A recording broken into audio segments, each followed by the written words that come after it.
5월 16일 월요일 찾을 때 곁에 있는 물.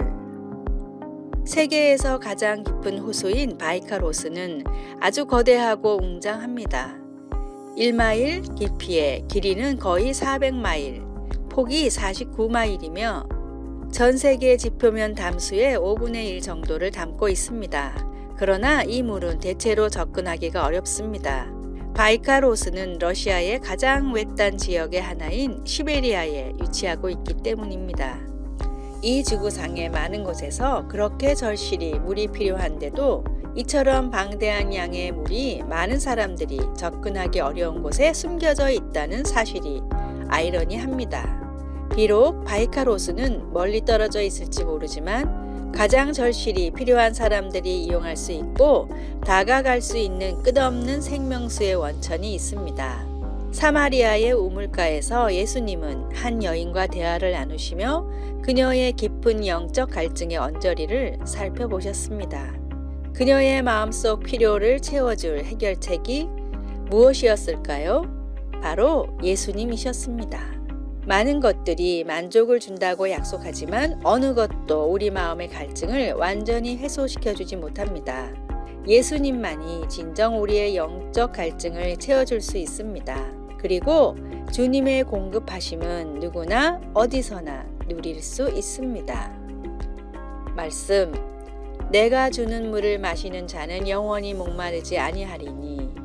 요한복음 4장 14절. 찬송 526장 목마른 자들아. 기도. 하나님, 생명을 주시고 삶의 목적과 의미를 주시니 감사합니다. 하나님과 당신의 사랑 안에서 진정한 만족을 찾을 수 있도록 가르쳐 주소서. 아멘.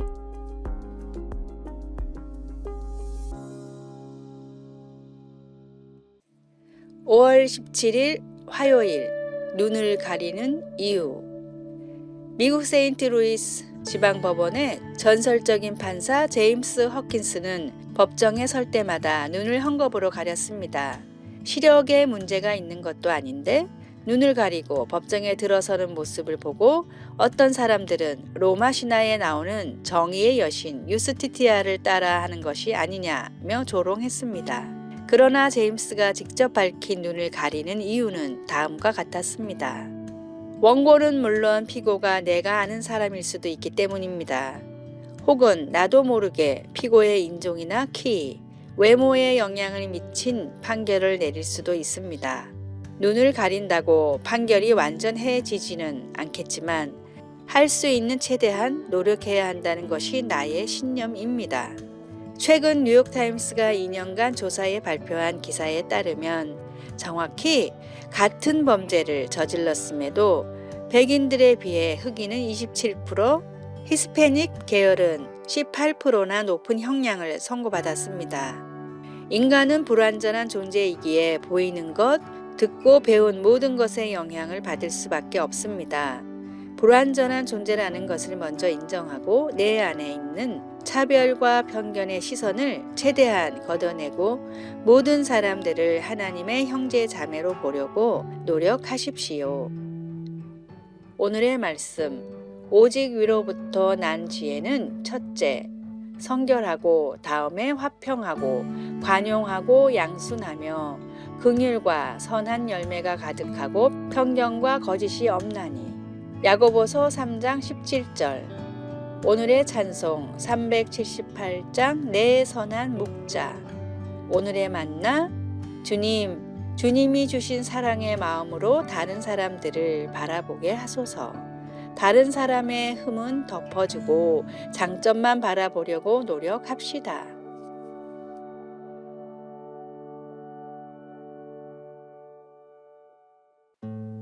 (5월 18일) 수요일. 계획을 세웠나요?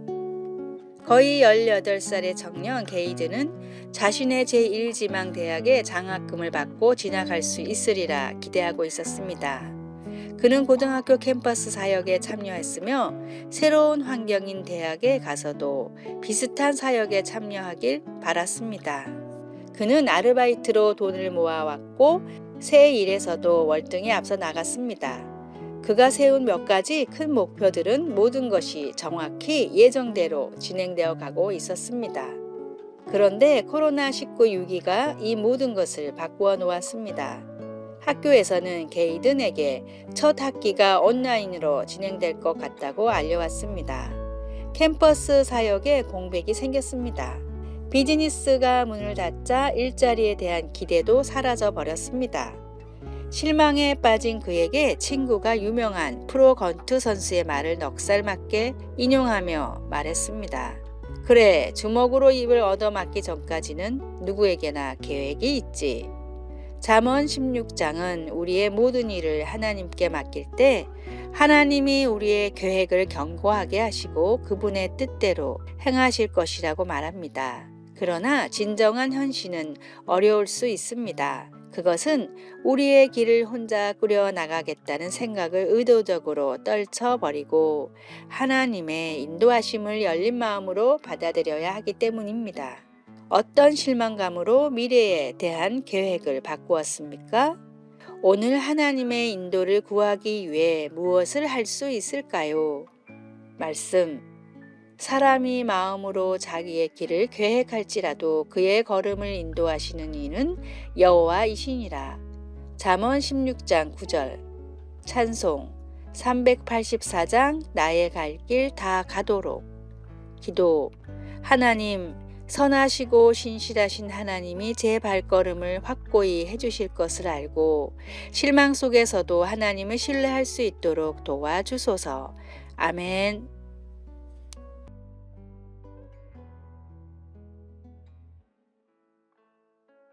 5월 19일 목요일 3개월의 감사. 미국 시카고에서 활동하던 화가 솔맨은 한창 활동하던 젊은 나이에 결핵에 걸렸습니다. 작품도 인정받고 결혼까지 해서 곧 태어날 아기까지 있던 솔맨은 큰 시리에 빠졌습니다. 의사는 임파선에 문제가 있어 솔맨이 길어봤자 3개월밖에 살지 못한다고 말했습니다. 몸이 아픈 것보다 아내와 태어날 아기에 대한 죄책감에 슬퍼하는 솔맨에게 하루는 아내가 이렇게 말했습니다. 우리 남은 3개월을 하나님의 선물이라고 생각해 보면 어떨까요? 하나님도 사람도 원망하지 말고 우리 3개월을 행복과 감사로 채워봐요. 아내의 위로는 솔맨의 마음을 움직였고 이때부터 솔맨은 아내와 행복한 시간을 보내려고 노력하며 남은 시간에는 말씀을 묵상하며 예수님의 초상화를 그렸습니다. 이때 솔맨이 완성한 머리 대신 그리스도라는 작품은 엄청나게 유명한 작품이 됐고 솔맨이 살아있을 때만 500만 부 이상이 팔렸습니다. 더 놀라운 사실은 3개월이 한참 지나도 솔맨은 죽지 않았고 오히려 병이 깨끗하게 나아 76살까지 살았습니다. 예수님을 믿고 구원받았다는 사실만으로 우리는 최고의 복을 받았습니다. 그 놀라운 축복으로 인해 불평과 불만이 아니라 감사와 축복으로 남은 삶을 채우십시오. 오늘의 말씀. 범사에 감사하라. 이것이 그리스도 예수 안에서 너희를 향하신 하나님의 뜻이니라. 데살로니가 전서 5장 18절. 오늘의 찬송 546장. 주님 약속하신 말씀 위에서. 오늘의 만나. 믿음에 대한 어려운 질문을 받았을 때 성령을 의지하며 명쾌한 답을 할 수 있기를 바랍니다.